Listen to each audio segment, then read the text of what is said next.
আসসালামু আলাইকুম। দুধের সর তুলে তুলে তারপরে জমিয়ে রেখে এই ঘিটা আজকে বানিয়েছি। আর এটা বানিয়েছি একেবারে সে আগের দিনের, মানে আমার দাদি যেভাবে বানিয়েছে ঠিক সেভাবে। আর এভাবে করে ঘি বানিয়ে আমি আমার বাচ্চাকে খাওয়াই।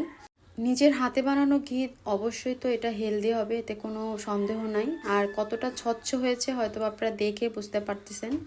তো প্রতিদিন আমি 1 কেজি করে দুধ জাল করতাম আর তারপর নর্মাল ফ্রিজে রেখে দিলে দেখবেন যে উপরে মোটা করে একটা সর পড়তো।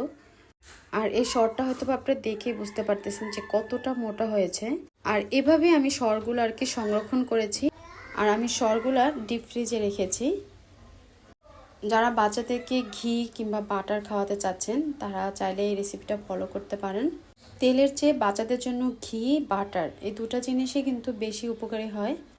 ঘি বাচ্চাদের হাড়কে শক্ত করতে সাহায্য করে।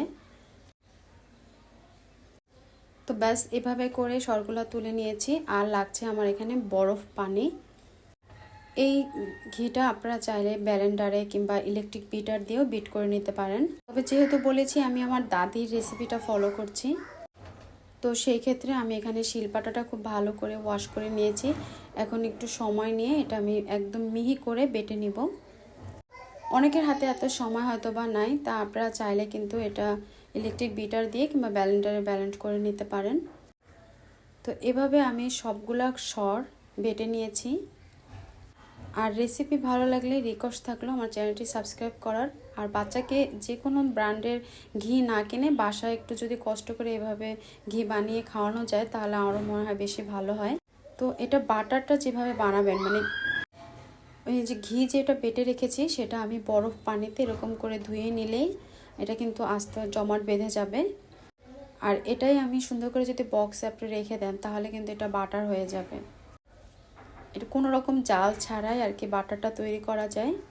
তো বাস আমার কিন্তু বাটারটা তৈরি হয়ে গেছে। এখন এটা ডিপ ফ্রিজে সংরক্ষণ করলে কিন্তু বাটার হয়ে যাবে। আর এই বাটারটা কিন্তু ছোট বড় সবাই কিন্তু খেতে পারবে। দেখতে পাচ্ছেন কতটা স্মুথ হয়ে গেছে।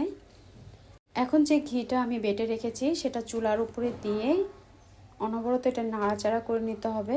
যেহেতু এটা বেশ ঘন হয় তো কড়াইয়ের তলায় কিন্তু এটা লেগে যেতে পারে, তো একটু পরপর কিন্তু অবশ্যই এটা নেড়ে চেড়ে দিতে হবে। 10 মিনিটের ভিতরে দেখবেন যে আস্তে আস্তে এটার ঘিটা উপরে উঠে আসতেছে। তো প্রায় আমার এখানে 25 মিনিটের মতো সময় লেগেছে এটা ভাজতে।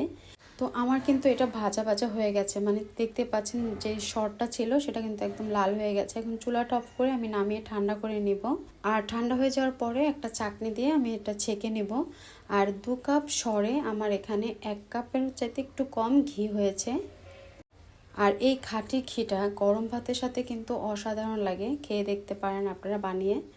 তো আশা করছি নিজের জন্য না হলেও অন্ততপক্ষে বাচ্চার জন্য এরকম খাঁটি ঘি বাসায় বানিয়ে নেবেন। আর সর ওঠানোর পরে যে দুধটা থাকে সেটা দিয়ে যে কোনো ধরনের দুধে ভিজানো পিঠাও কিন্তু তৈরি করতে পারেন। তা আজ পর্যন্ত